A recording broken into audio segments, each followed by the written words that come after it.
Hey everybody, Steve here with Local Level Podcast. I'm sitting here today with Lamar B. Butler, VP and partner of Midwest Legacy Group in Lisle. It's a pleasure to have you on. I appreciate it. Thanks for having me on. Absolutely. So tell us a little bit about what Midwest Legacy Group is. So what do you specialize in?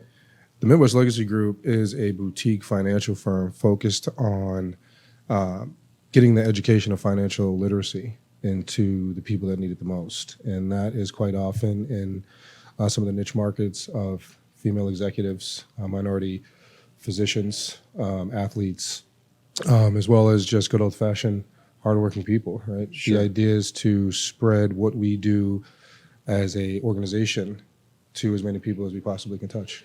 Yeah. And we were talking, you have a pretty interesting background that we'll get into. But these days, I guess, it's a purpose-driven thing that you're doing. It's not just finance. There's a passion behind it about actually bringing people up, Sure. uplifting people. And I think that that's something that's a lot. There's good people in every industry, but Absolutely. There's also a lot of kind of sharks in Right. finance industry. So, Right. A forest only grows if you replenish the trees. yeah. Right? Yeah. So if we are in a community where we're extracting, we should also be putting something back into a community. Absolutely. We should actually lead with that, and Sure. that's a big portion of what the Midwest Legacy Group does, is that we do lead with support first, so that we are stewards of our community. So we Right. are involved at a level, at a human level first, right, before we look at business, right, and if those relationships are skewed, the results will also be consistent. Right. And so how much of your day-to-day job is about educating people, and how much of it would you say is like actual numbers?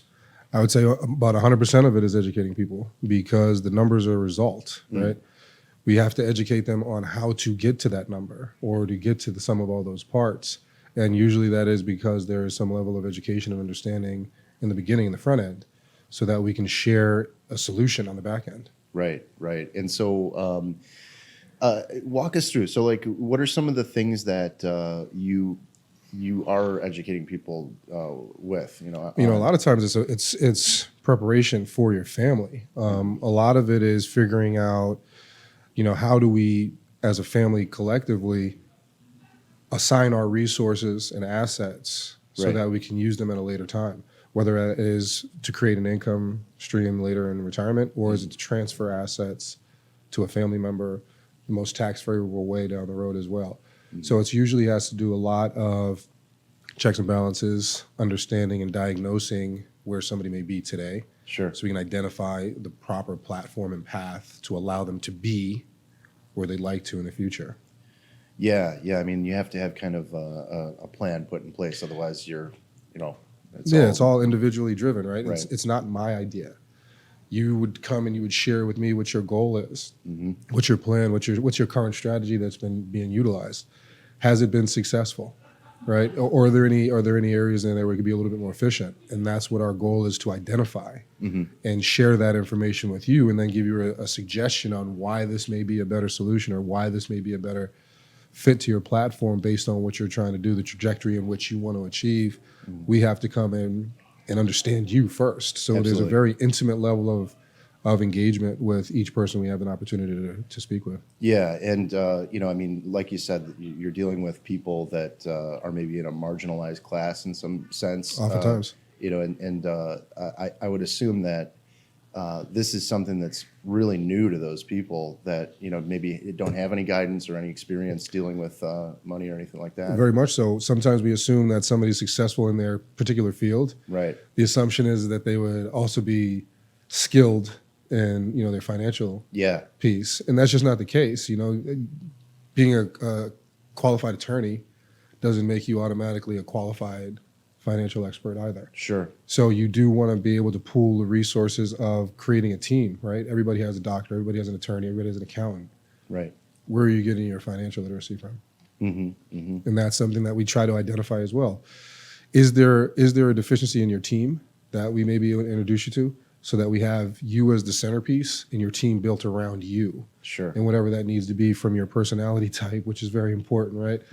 Knowing the challenges that may have been in front of that person, that client prior, and how we can come in and essentially soothe any areas of concern. A lot of times when you speak to the financial structure of somebody's personal world, there's anxiety that ultimately is attached to that. We want to relieve a lot of those tensions. That we keep the relationship tension low, the task tension high, right? We want to have a good relationship so that we can ultimately create solutions with you. Well, yeah, absolutely, and it's a long-term relationship, where you're going to actually see it through. True. True. So that's something where the accountability actually comes in. These things that I guess from our previous conversation, we had a long conversation. Lengthy. Yeah.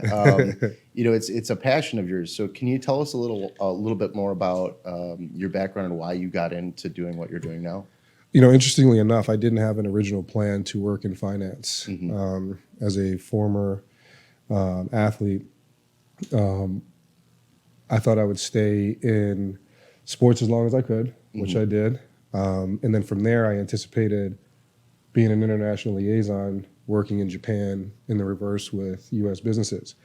So I spent a lot of time in school, got a great education at DePaul University, triple demon from the university. Can you explain what that means? Triple demon is a 3-time graduate. So that was a big accomplishment for not just myself, but for my family, for my teammates, Right. For my own children, things like that. And I think that was something that was very beneficial as part of understanding what I wanted to do with myself. Because I was exposed to some really, really great opportunities, and one of which was the introduction to being able to work as a trader at the Board of Trade while I was in grad school and transitioning from playing. I had the opportunity to meet a classmate whose dad was a full seat member down at the board, right? Yeah. And the biggest challenge that he was facing as an older guy when the platforms were changing on how trading, he wanted to stay connected. And I had an IT degree. So with the computer science degree, he was like, I'll exchange my knowledge of the pits and the floors for your knowledge of computer science. He's like, I've never even turned on a computer, to be honest with you. Wow. So that's how the relationship was established. And that was my introduction, if you will, to the world of finance. And it was like a bite, right? Like where all of a sudden you're just like, oh, wow. This is kind of cool. I could really get behind this. I really enjoy this. And that's where it really started to catapult from there. Wow. Being in the pits, seeing the platform change where it's going more screens. People weren't making as many trades and things like that on the floor as traditionally done. So now the question is what happens to the platform of trading? Yeah. Ultimately, after a few years, it fizzled away to the point where it made more sense to move on, in which then I had turned into saying like, well, do I want to move to London and move into a space of working primarily in hedge funds, in a private sector, things like that? Or do I take this wealth of knowledge and share it with people that could benefit from it moreover? And I thought that was the better plan. Yeah, well, I mean, it's definitely something that is much more impactful to other people. Correct. Other than just nickels and dimes. Correct. You're actually helping real people. And you touched on it briefly, but DePaul. Can you tell us a little bit about your athletic career? My athletic career. Yeah, I can actually tell you a few things about that. Right? I think I was very fortunate, quite honestly, to have a chance to come play here in Chicago. We were part of the #1 recruiting class in that year. I had great teammates like Quinn Richardson and Bobby Simmons, Steve Hunter. These are all guys that had an opportunity to play in the NBA for a very long time, a decade apiece at a minimum. So your experience to come to a city like this, being from Boston, to get introduced to sports at a magnitude in which we were introduced. Right. Every game is on ESPN. Yeah. You're meeting guys like Digger Phelps, and Dick Vitale is talking about you before a game and, giving you a high five. And, these are all things that you dream of when you're a young kid and aspiring to become an athlete, to play at that platform. And I always thought it was really cool to, as a kid, to wear, starter jackets. Right? Oh, yeah, of course. Yeah, definitely. The Georgetown Hoyas starter jackets. And I was just like, I get a chance to play at that level now. Wow.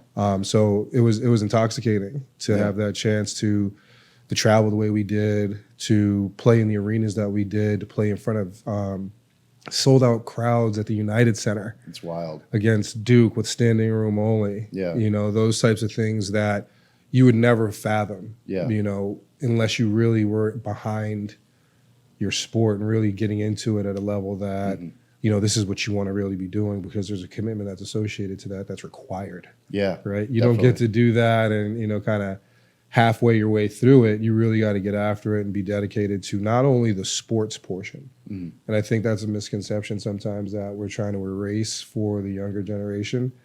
The sports is one element. It's a component. But you have to be able to absorb the academic portion as well, which is more powerful because that will never be stripped from you. Right. Your diplomas can never be stripped from you. Yeah, you're a torn ACL or whatever, a back injury, or Game is taken. It's over with, and you know, it's what you got up here. You know, correct. And I think more guys are starting to circulate that direction and understanding it's the balance of the two, because there's a number of gifted athletes, and we see it daily, right? We're seeing kids that are in the 7th and 8th grade that are doing things that grown men can't do. Yeah, they're putting something in the water. There's just something new. I don't know what Gerber's done to the formula, right? But like the recipe has changed. And I think that they're starting to see that there's so many elements of what creates an individual basketball player, right? The individual comes first, the basketball player becomes second, because when you're recruited and people start to dig into who you are, do I want to bring you in That's true. to our organization? A lot of times people forget that they do due diligence. They're asking your teachers, what kind of character does this person possess? What's their work ethic? What kind of things should we be concerned about if we're going to have this person in representing us as an organization? And it doesn't matter how good you are individually. It's the quality of the character that they want to enjoy because you spend so much time around this group of 15 people. You know, our travel parties, I think it was 24 or 26 people between media, coaches, players. And that's kind of your network of people for about 4 months of the year. Yeah. Or day in, day out. These are the guys you're having meals with, you're at practice with, you're traveling with, those types of things. So you want to make sure that you're a fit on multiple levels versus just the athletic. Yeah. Because the guys that are just the athletic side usually will start to fade away. You know, maybe something doesn't sit well for them and they have to move on and never can really achieve or aspire to achieve what they were hoping for because they can't put everything together. Yeah, yeah, it's unfortunate, you know, as time goes by. Not, you know, and this ties directly into what you're doing now, the preparation and the planning.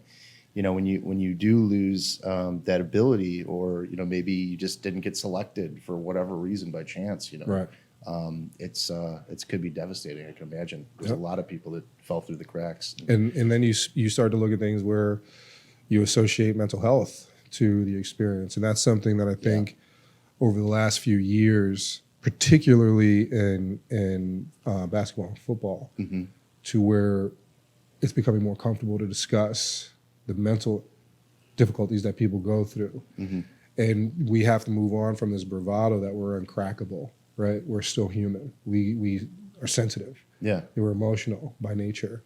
And I think when we deteriorate the development of the mental faculties, as you are inundated with, you're the most amazing person, you're the most amazing basketball player, you're most of this. Everybody's just ego. Yeah, you start to lose a little bit of the center, and then when things start to go against what you think should happen, there's an internal conflict, and you have to learn how to, you know, constructively release that. You have to learn how to constructively handle failure, because there's success in failure as well, because you identify what doesn't work. Right. Yeah, I say that all the time. I say, hey, I don't know the way, but I know a lot of the wrong ways. Right. You know? So skip all those. I know what not to do a lot of times over. So that's helpful too. Definitely. You know, it's a learning experience, and you know, it gives you wisdom. It's your perspective, I think, too. Right. You know, how do you absorb these moments? And if your perspective is self-centered, it's going to be, you're going to lose the lesson or the message in the experience at times. Right. Yeah. It's hard to get outside of yourself. Yep. Your current situation, you know, is always like right here. Yep. Blinders. So, I mean, through your experience personally Sure. and with working, with other individuals, I mean, what are some of the techniques that have been effective to take those blinders off and kind of get that perspective? I think the luxury that we have access to everything now, maybe more so than we did, in 1995, the internet was invented. Right? Yeah, I was this is crazy. graduating from high school. Right. So nobody really knew what it was. Now everybody knows what it is. My son is born into a technology world, right? At 7 years old. And I think within that, we have so much access to the good, the bad, and the ugly. And I think if we spend any time actually learning from those experiences that we now have, a million years ago, you had to have an encyclopedia to find out what happened prior to your existence. Right. Now, all you have to do is use Google, right? And you can find out what happened. And I think for us at this point, being able to identify where people have had challenges to help hopefully learn from as you develop your own path. Yeah. And take a piece of everybody's experience, and again, in reference to the sports world, everybody takes a piece from their favorite player. Sure. I took Chris Webber's, ball handling. I've taken Shaq's post moves, all these different elements that create who you are. And I think if we can use that experience level to identify where we can have success or avoid failure, to a capacity that it's impossible to have zero fails, right? Yeah, you got to be right. the world's luckiest, but you can hopefully minimize the fails versus success experiences so that you can build a platform that you'd like to follow so that you can create your own success. Yeah, it is. The tool of, the search engine is one of man's greatest creations, and the ability to, in your pocket, have access to the wealth of human knowledge for the most part, is it's like almost overwhelming. True. Information overload is another thing. Yeah. Continuous stimulation. That's never good. Right. Right. We got to be able to step away from that as well too. Yeah. And live in the moment from time to time. Yeah. I think, touching on the mental health aspect of it, I think that sometimes you can get in that rut where it's like, I'm trying to find the right way, True. planning and preparing, but never actually executing. True. So I think that's another thing too. I mean, it's with, there's a lot of psychology behind all these things that we're talking about. I mean, like the human is a flawed creature. We all have kind of crazy things going on in our mind. But I think that bringing it back around, your purpose, being a planner and somebody that actually helps somebody rein that all in, is so helpful and important. So, can you tell me a little bit about some of your maybe success stories in the industry, and what makes you keep going? Some of the successful pieces, and we touched on this, is not necessarily internal accolades from your firm or anything like that, but more so being invited to christenings, birthdays, weddings. Those are the things that are meaningful to the individual, and to be brought into that inner circle, that inner sanctum of somebody's life really means that you've added value in an immeasurable way. And this is their way of letting you know that you're part of what we are. Right. And that is an accomplishment, in my opinion. I think that is something that says to that person, that individual, that I cared as much as I could care for you so that I could do the best that I could with you. And you recognize that, and you're inviting me to be around your loved ones to share in that experience with them, right? And that's the human element that I think drives me. Also, having a relationship with the special needs community, that impact alone, and being a former guest of somebody as a disabled person for a short period of time. Yeah. Helps you at least recognize what somebody else may go through when they face particular challenges and adversity that may never have an end date. Yeah. So to be able to support that community in a way that, we're able to bring value, events, experiences, fun, time, a story, maybe a photo, a memory that we can help them create. So when they do have a challenging day, when they may be going through a difficult, therapy or treatment, and when they get a chance to reflect on at the end of that day and think about maybe something that we were a part of. Yeah. You know, whether it's us bringing some of our athletes to do an event and shake hands and meet and share a story. I think that's really important because now we are doing things that are lifelong and lasting beyond just business, right? Yeah, I mean, you're getting into something that's even more personal than financial Absolutely. there. Absolutely. And these all were predicated off of relationships I had personally. You know, I have a close family friend who has a son who is now 19 and is on the autism spectrum. And one of the most enjoyable people to be around, very, very charismatic. I always joke with them and say that if you had ever wanted, you could have run for mayor. And the relationships that you have would have been so impactful that you would have won by a landslide. Wow. Right? Just because you're so personal, you know everybody's name, you engage with everybody. You may have a different set of adversity than somebody else, but we all have some. Sure. Yeah, Right? of It course. just so happens that sometimes our adversity is right on our face, right out there in front for everybody to see. And sometimes it's more internal that Yeah. we have to identify and share if we so choose. Yeah. But for the people that don't have that choice, what kind of support can we offer them? Because we don't want to be in a situation where people are marginalized because of a difference. We've Right. experienced that. We've seen what that does as a culture, a community, Sure. as a country. We see what those things do. They deteriorate the opportunity of growth and development on a positive level. Yeah. I think when we start to take our own personal bias away from areas, we can see the picture in its totality, the blinders removed, as you Sure. referenced before. And that's something that I think that has been beneficial as part of my practice, to always see things with a clear lens, always see things with a wide scope, so that there is no judgments, there is no personal opinions that could potentially affect you in a negative way. More so a way of kind of wrapping the arm around you Sure. and pulling you closer, because obviously there's a need, right? There's a level of support that's required. And if we can't get our arms around somebody, are we actually really helping them? Yeah, that's very true. Sometimes you think you're helping somebody just because it's you're dotting the I's and You're crossing there. the T's. You've shown up, right? Exactly. Yeah, it's a lot more than showing up. It's a big part of it, though. I think so. I think people understand whom you are, by the character that you carry when people don't necessarily get a chance to watch, right? And you can't Right. fake that. Yeah. And that's really important, especially in our industry, because if you have a great experience, you may tell one or two people. You have a terrible experience, you tell everybody. Yeah. Oh yeah. Oh yeah. Well, that goes to a great example of that is Yelp.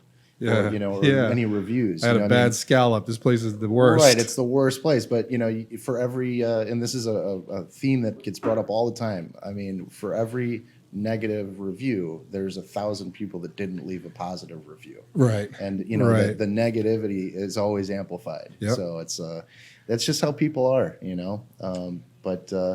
So as far as your practice goes, and your company goes. Because when we were talking, you said that it was really important to you that the culture inside your organization was as pure as it can be, Sure. as sincere as possible. So, what are the differences between your group and maybe some other people that do similar things? I think the first thing, excuse me, I think the first thing that is important is that we represent internally the communities that we represent externally. So we have a diverse team. We have a very culturally different staff. We have people from Indian backgrounds. We have people from African American backgrounds. We have people that have disabilities that work with us, because we understand that that's really what a community is consistent of, right? Sure. A multitude of pieces that create one sum of those parts. And I think for us to be able to take that into consideration before we walk out the door allows us to have a better relationship when we do make that cross across the barrier into somebody else's doorway, into somebody else's home or office building, to speak to them on their personal matters. And I think the care and concern is so powerful and so prevalent that it's hard to ignore the fact that you are having somebody that generally has a concern about helping you go into the direction of a positive return. Absolutely, yeah. I mean, it's important to kind of have a little bit of a handle on, I would imagine, the background of the person that you're trying to help. Sure. And kind of being able to relate. So, having the groups of different types of individuals' backgrounds is important. Yep. One of the things that I wanted to ask you, as I ask, most people that come on the show, is, what made you decide to pull the trigger and do this on your own, as opposed to, working for a large corporation, say, for instance? And what's interesting is that I thought that I needed to do that Right. early on. I thought that I needed to have that big backdrop, right, for familiarity, for whatever Yeah. reason I thought it was necessary to Validation. validate. Right. But when I realized that it wasn't required, because it's the relationship that you have with the person individually, that all of that that shadow means very little. Because when you call, you're going to speak to me, instead of getting into kind of a call queue, and whoever picks up, is like, give me your account number, right? Right. Right. Versus saying like, hey, I have a personal discussion that I have. I know about your family. I know that how your kids' baseball games are going. At that level, so you feel comfortable in that phone call. So I think those types of things are differentiators that allow us to be successful in a way that many people may aspire to, versus the big corporations that, it's a factory almost, where it's just pump out widgets, pump out widgets, pump out widgets. It's okay that some of the people, right? Versus saying like, let's get to know the people first, and then worry about everything on the back end. Yeah. And that was something that was important for me, because I had experiences in which the individuals were not focused on first, but the organization. Yeah. And that didn't sit well with me personally. We touched on that in our previous conversation, about the fact that people are chasing accolades and trophies and awards and things within an organization, rather than getting the reward from the fruit of your labors. The community. Yeah, exactly, and actually helping your customers. With a lot of sales driven, money driven, greed driven, a lot of times industries, that is something that is very prevalent. People are trying to move up the ladder. Always. And you can't blame people for that, because that's just how things are organized a lot of times. But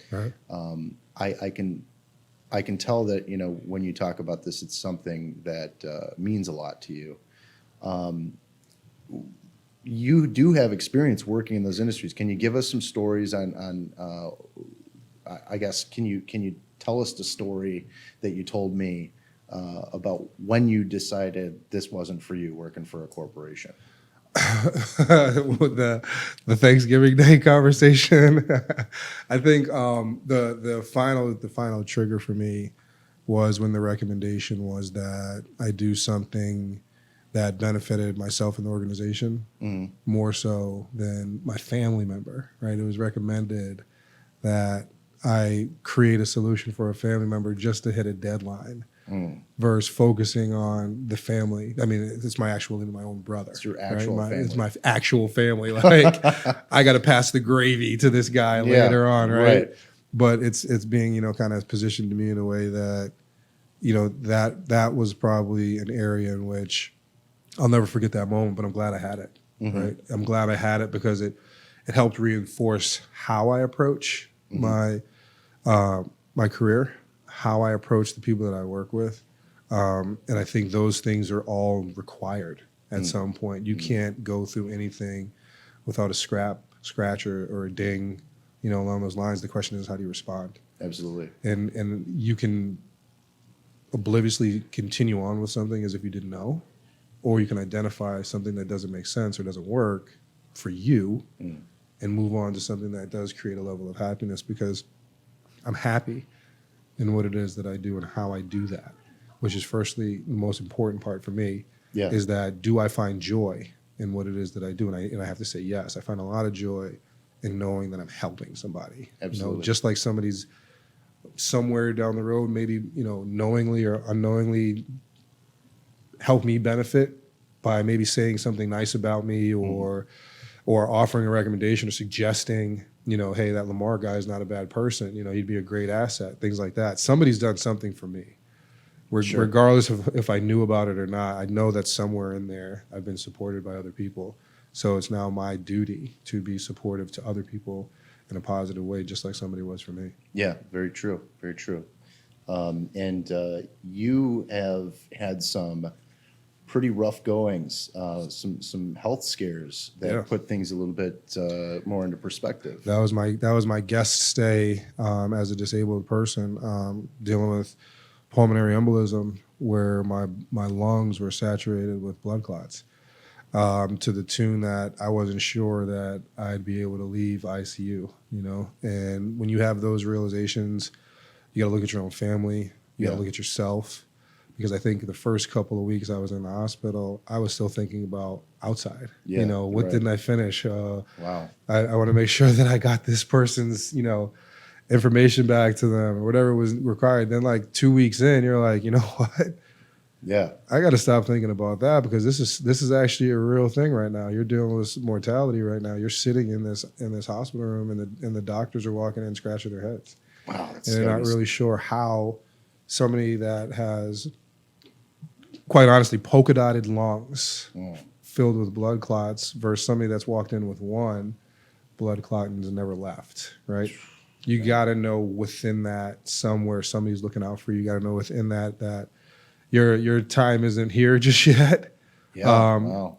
But you have an opportunity now to go and do something great. You have an opportunity now with your time here to impact people in a positive way. Because when I first got out of the hospital, I had to keep my mind busy because depression is real, anxiety is real. I've experienced those things.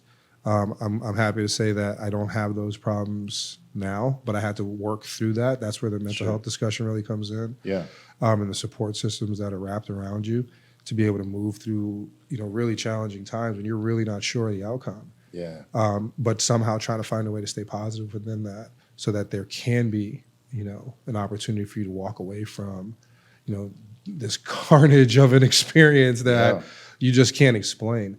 So to then go in and say, like, okay, what do I want to do to respond to this, to my moment of extreme adversity? And, really what I did is I started a little sports company, right? So that I had something to keep my mind busy towards, because I had 18 months of pretty much just dead time. It was like, you're not going anywhere. You're not leaving the house. The only place you go is, from the hospital back to your house, for months at a time. That's rough. So I started a sports company to help share my experience as an athlete with younger kids and, teach them the ways of, kind of training secrets of the pros type of thing, right? Yeah. So that, a young guy, young girl that is, aspiring to have an opportunity in sports can learn something from somebody that's already achieved it. Sure. And then show them a way to get there, hopefully, or give them an opportunity to be able to have that education early on that sometimes you don't actually get until you're already considered elite. And I think that's a tough, disparity when the focus is on the elite kids, right? But sometimes what you realize is those elite kids at that age, they peak out really early, right? Because they've shown skills early on, people get behind that. Sometimes it's the kid that has the natural progression where, at 13, 14 years old, you're only supposed to be this talented, right? Under the normal spectrum, with a little bit of support, coaching, understanding of what you're trying to get done, and having that develop.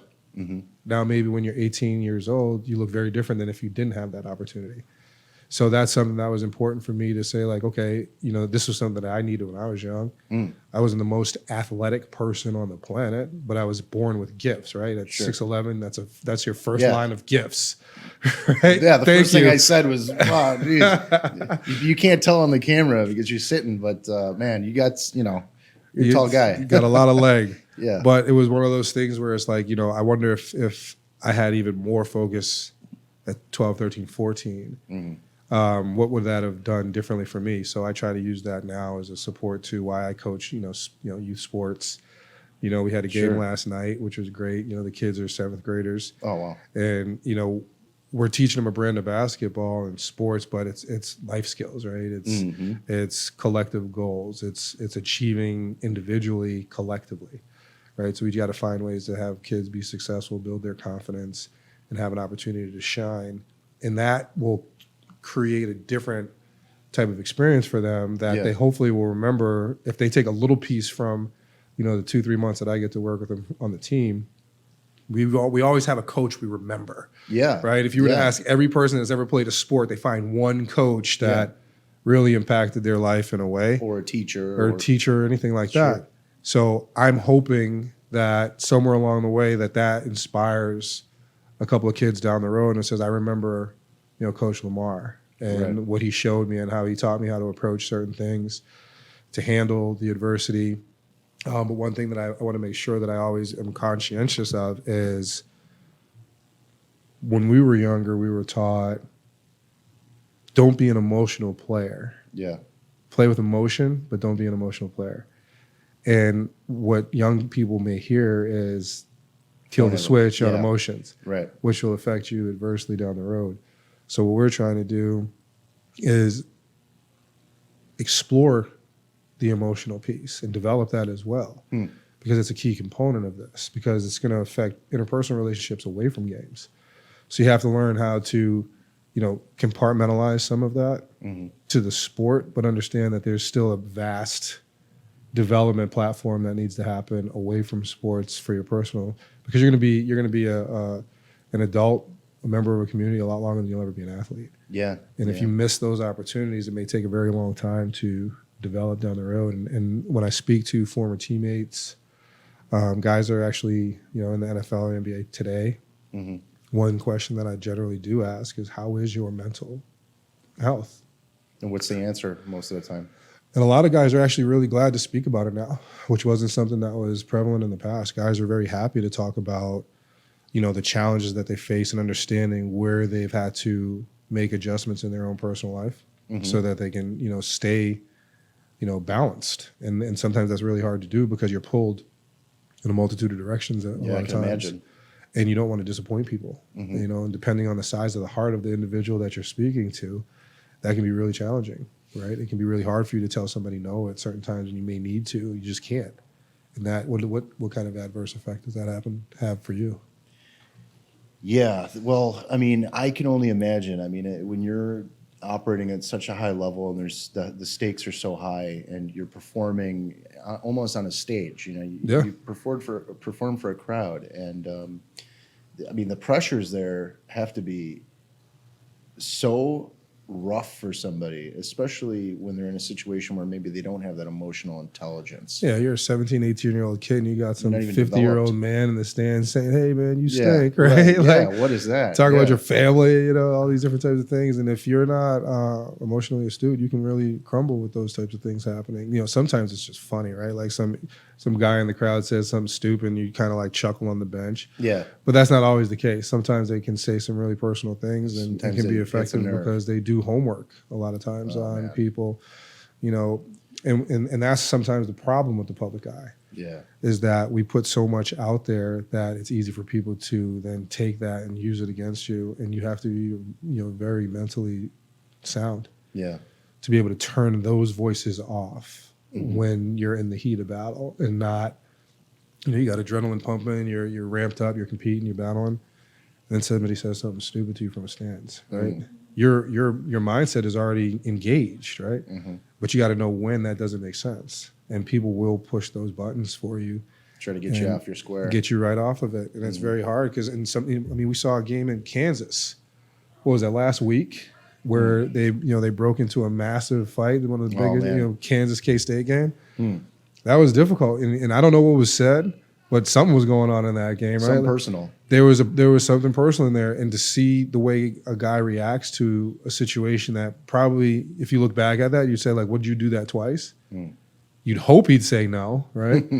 But why didn't he say no then? Yeah. Right. And I think those are things that we can't turn our backs to, especially from a developmental standpoint, as just an individual, former athletes transitioning away. And I think, something that's good, obviously with the loss of Kobe Bryant last night. Yeah. He is somebody that did a lot of relationship development as well as support of the up and coming class of guys. He's retired now, right? So now he's turned around, he's a spectator, he's a fan. Yeah. He's a fan of a game that he loves.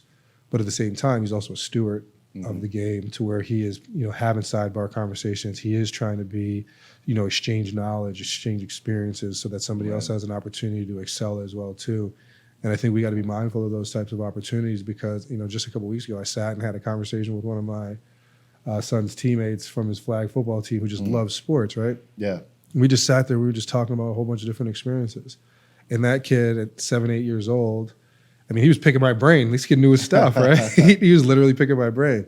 And afterwards, his dad was really, he was like, I really appreciate, you just sitting here and talking with him for a little while. I'm sure he's annoying you right now, but which really he wasn't. It was actually a really fun conversation. You know what I mean? It's wild. But hopefully that conversation imparts something in that young guy that he can take with him. Somebody's there to listen. Somebody there to listen for him. And I hope that helps him as he identifies what he wants to do from, a sports standpoint, a regular world standpoint. Yeah. And I would love for that to be a situation for, my own kids if they have an opportunity to speak to a mentor, role model, or somebody that they just, idolize. Yeah. To just sit back and just share, hey, this is what happened for me. This is my experience. Hopefully you can take something from that. So, I mean, your whole, career is based on giving back and helping people. Obviously, helping your family, helping yourself is a component of that. But sure, there's roots, and there has to be something in your past, in your childhood, that imprinted this on you. Yeah, I would say my dad was a pretty imposing figure at 6'8", 300-pound man. But, if I give you those stats, he sounds, monstrous, right? Right.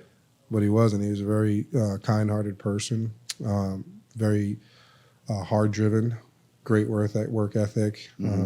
He was an entrepreneur. He was an entrepreneur that started off in the corporate world and identified that there was more that he could give. And that was what inspired him to step out of his comfort zone and establish something for the community in which he lived in that would bring value, and that was through his business as a barbershop and hair salon. And when I saw I remember there's one story when I was a kid, and he had the day off, and he was driving me to school. We pull up in front of the school, and he's like, "Do you really want to go in there today?" He's like, "You want to just hang out with me?" And I was like, absolutely. Absolutely, I'll skip school and hang out with my dad all day. And I just remember that moment, I just remember being so happy that whole day and just smiling that all you guys are at school today. I'm a kid, right? And I don't care. I just remember we were going and we were going to have lunch and all that. But I tell that story because we had parked our car and we were walking to this place where we like to get lunch and all that type of stuff. And one of his buddies was driving down the street.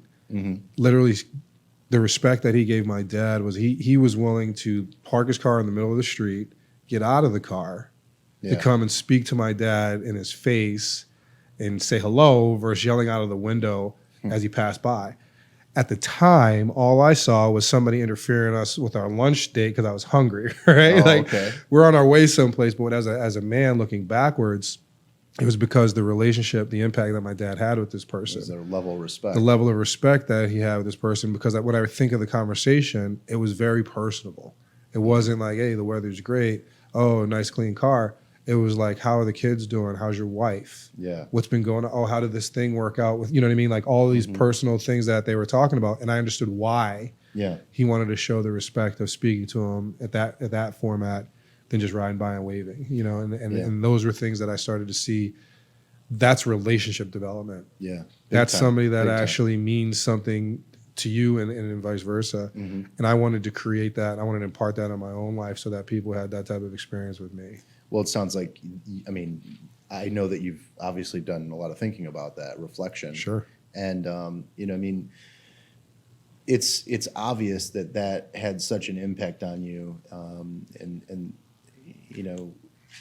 growing up with a father figure that was present and, pushing you in a positive direction and, there for you is, it's invaluable. You can't even. Yeah. But for people that don't have that, I would assume that that you're very lucky, with Absolutely. That.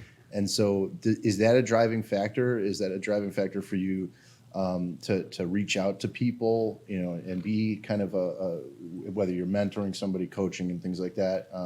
How does that play in? Yeah, I think when you go back to it takes a village to raise your children and be a part of the community. I thought I've been a beneficiary Yeah. of that experience. I've had a lot of people in my own community that would keep an eye out, or if I had a chance to, there was an old timer in our neighborhood that also he was one of the first guys that we had ever known that played professional basketball, Oh, wow. and he played internationally. So he would oftentimes talk about our high school experiences, and we didn't really know what the international game meant yet. There was no internet, there was no tape, Yeah. there was none of that stuff. We just knew he played in foreign countries a little bit, big guy too, and it was appreciated for him to spend a few minutes and share these little snippets at times. Mm-hmm. Talk about the experience, talk about what it's like to be in a different culture, talk about what it's like Yeah. to be away from your family and have to understand what it means to be able to be independent and an individual in that. And I played in Europe, and I had a better understanding of what to expect, being able to live out of the country away from your family with very minimal connectivity, right? We had the emails, but voice over IP wasn't even established yet. We didn't have FaceTime. Mm-hmm. We didn't have that opportunity to be able to say, hey, you know what, I'm going to FaceTime whoever Yeah. I feel like talking to because Yeah, I'm you can't bored. That's, So you had to really be comfortable with being an individual, being comfortable and being uncomfortable. yeah. And that's something that I've taken into a lot of the experiences that I have now, is to stay comfortable being uncomfortable, Mm-hmm. but also knowing that a simple conversation, a simple act of kindness can go so much further in some of these days, because we never know what somebody's going through. No, of Even course. because we don't know what people are protecting. Yeah. And sometimes everybody people is. don't want you to want to share, like, hey, my grandmother's really ill and she's struggling, but you don't know that. You Yeah. don't know that it's hard for me to focus today because I'm dealing with a personal challenge. And maybe this one little snippet conversation could help that. That one little snippet conversation can make you feel a little bit better about your current situation, that allows you to persevere through it. Mm-hmm. Yeah. Yeah. I mean, you never really know 100% how much of an impact you're having on the people around you. Right. And it's very powerful. And it almost, it's kind of daunting sometimes to think like that, because now you're like, uh-oh, what am I doing? Hopefully I'm doing the right thing. Correct. So going to your business again, getting back towards, the current day, where do you see this going? I mean, how many years have you been in business now? Ooh, I'm over a decade. I've been about 15 years in the pipeline at this point for Wow. multiple capacities. Wow. So, I mean, you're obviously present. Do you see that, maybe the future where there's a point where you might step away and do something else, or what do you think? That's an interesting question. I've thought about what's next for me, and as of right now, I enjoy the client side of it, but I also enjoy kind of a hybrid role, to where we are focused on our internal team as well, and working and expanding our Chicago presence, being able to build and create. I think it's something that's really important, part of what we do, to then set an opportunity to bring other people in to share in this experience. At some point, we will have to pass the baton. But what I'd like to do is be a part of the build, right? And be able Sure. to establish part of the legacy that's really important in what we're doing, but also set a platform for potentially my own kids that may want to do something similar. And I involve my children where possible, where appropriate, in some of the things that we're doing in the community, from volunteering, from spending time in mentorship, and being visible in a way that people know your name, not just the brand that you represent. Yeah. And I thought that was something that was lacking at firms that I worked with in the past, that we may know the brand, but you don't know anybody's name. You don't know anybody Yeah. that works there. You don't know anybody Faceless. that comes. It's a faceless entity. So there is no personal touch. And I think that is one big differentiator, is because we try to be as visible as possible through how we're supporting the communities, how we're being involved. But it's not something that doesn't come from a genuine space, right? My business partner is also a former athlete, played at Illinois, also played for the Bulls for a period of time. Wow. So we understand what it's like to be members of the community, because I did a lot of youth-based events when I was at DePaul. I did wheelchair basketball one time, and I thought that was one of the most difficult things ever. It was so challenging, and I gained a level of respect for those that lived through that experience on the day in and day out basis. But I'm glad I had an opportunity to be a guest in that environment, to understand what their day-to-day looks like, so that it helps me identify where I want to spend my time or how I want to help the people that don't get as much help as those that it's easy to help. Yeah. Right? I'm comfortable helping the people that people aren't necessarily looking towards, because there's a thirst for that. There's an energy behind wanting to be considered valuable enough to share in some of these educational pieces, share in this understanding that I may not know. And that's something that, kind of goes to the idea of, you can teach a man to fish. Yeah, of right? course. Yeah, definitely. So if we can do that, what does that do for the generations behind us? Because there's a definite disparity between the haves and the have-nots, but also the understanding of how that is exacerbated through being able to achieve it, right? Yeah. So I think those are things that drive what it is that I do now, because I always want to be able to leave something in a better condition than when I got my hands on it, so that you can see the value in that. And that's really important to make it better. Absolutely. Yeah, I mean, that's a true impact. One thing that I meant to ask you when we were talking a little bit earlier in this conversation, have you dealt with people, because I mean, I know that you deal with people that are in athletics and things like that, Sure. People higher level, making money now, but maybe being reckless with it. Have you dealt with people being taken advantage of actively and gotten involved in that? I've been fortunate to not have that experience live. I have had this conversation with a former teammate of mine that had this happen to him, who was, played in the NBA. A very great-hearted guy, but he was a great athlete. Didn't make him a great financial mind, and people took advantage of that. So from a firsthand standpoint, that's as close as it's been for me to understand it through a close friend. But none of the people that I've worked with on a professional standpoint have I witnessed, being, treated inappropriately, which to date, I would have to say is a bit of a blessing, because we know about it so regularly. Yeah, definitely. Yeah, I mean, you hear horror stories all the time about mismanagement and people stealing. And it's one of those things that it was very similar to that, where you're thinking that what you're paying for is getting handled appropriately, then to find out like your cable's been turned off while you're on a road trip, right? Yeah, you're paying for somebody to finance their own crimes. The third yacht, right? Yeah. But I think that understanding that also, from a morality standpoint, from an ethical standpoint, is that how you want to be remembered? And to that, I answer no, right? I never want to be in a situation where people don't feel that they're getting the undivided attention, the utmost respect, care, and concern as we look to be supportive to you and add value to your life. Yeah. So for the people listening that maybe aren't multimillionaires, but have maybe a home, some kids, expenses day to day, what are some of the most valuable and important things that they can do today to get their finances in a more positive place? I think the first thing is to be educated, organized, and then prepared. Right? You got to know what you don't know. You have to find faith and support in the people that you'd lean to get those types of answers. Then you have to organize your approach, right? What's the first line of attack that we need to address? And then from there, you got to stick with it, right? That's the biggest thing, is the consistency element of it. And if you're not doing those key components of it, it's going to be really hard to be successful down the road, because there's a matter of faith in the process, right? That's what we're creating. We're creating a platform that allows you to be consistently accountable over time. Right. And if you can't say that you're somebody that would be willing to do that, it'd be very hard to find success on the back end. And then on the flip side, what are some of the most common mistakes that people make that you kind of encounter? I think some of the biggest mistakes is people just don't understand what they're doing. We just don't understand how things actually work.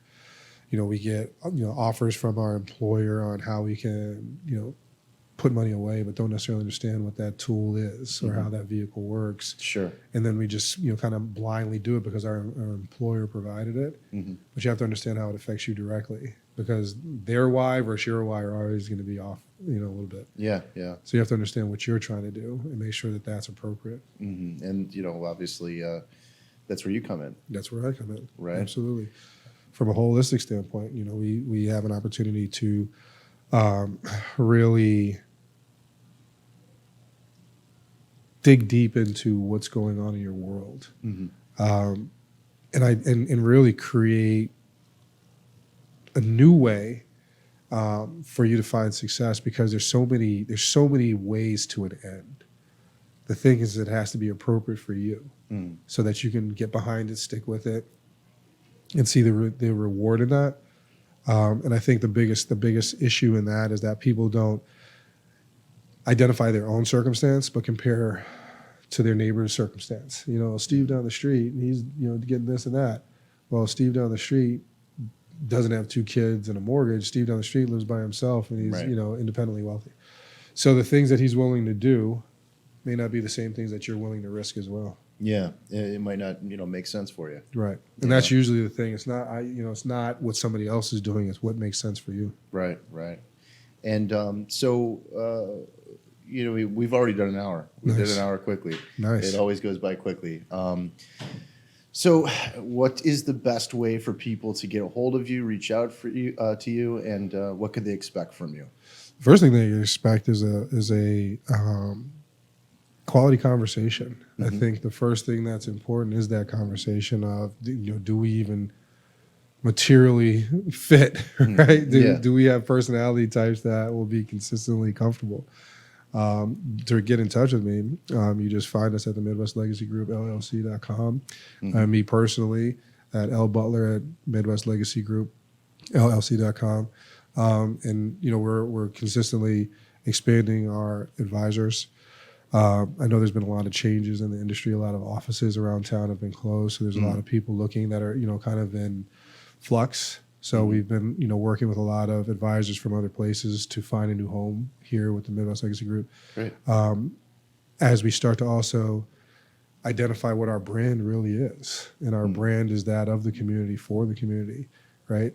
Being involved at a level that a lot of people don't necessarily want to roll their sleeves up and spend that time for, because there's no immediate reward in that. And that's not what our driving force is behind, immediate rewards. It's long term. It's long term, and sometimes it takes a little bit of time to be established in a way that people are calling you more often than not.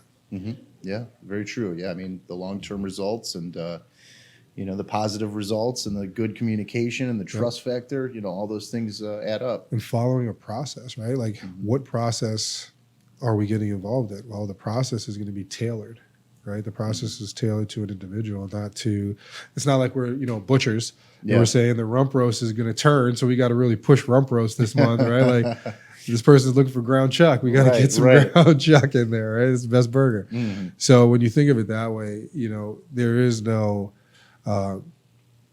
personal driving force outside of being supportive, right? It's not a matter of, I got to get, these steaks on the grill before they go bad. Right. It's more so, what if you're a vegetarian, right? Sure. Yeah, So you got to plan for that. So too, you got to identify what makes sense, and that's really been impactful, because in that develops the relationship, and that's what I really enjoy. Well, I can tell. You're passionate about what you do, and everybody, we'll put the links in the description below.